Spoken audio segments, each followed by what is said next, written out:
اكو عراق عنده صهريج مال غاز يعني يودي لسوريا غاز.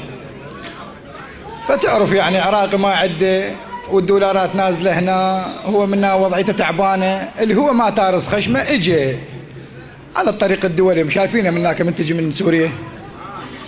طلع واحد ابو تريله كوري صيرون، قال انا عبد ابوي هذا لقطم يطلعني ام لا جابتني وراه. قام يغلط على الكوري، اطبق نعل على والديك، مش الكوري ما يفتهم. قام العراقي تفل على الكوري، افتهم الكوري قال له اطبق. طبق العراقي، طلع الكوري مدرب مال كاراتيه و5 سنين فايز بالحزام الاسود على كوريا.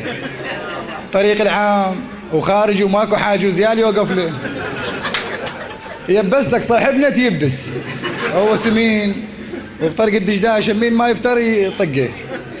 تتشع على التاير القدام، شغل الكور وطلع. ورا ساعه اجت النجده مال الطرق الخارجيه، لقت صاحبنا يون العراقي عيونه مرمى، عكوسه يجرن دم.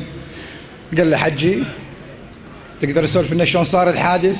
قال له ابوي ايش اسولف لك؟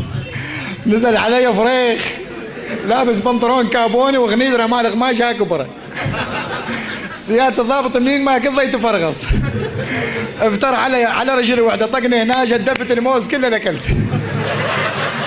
صحت علي حج كوري ممشي عليك علي بن ابي طالب لا يعرفه، يصم ايده والصم يوجع ويطقني وانا بيا دوخه.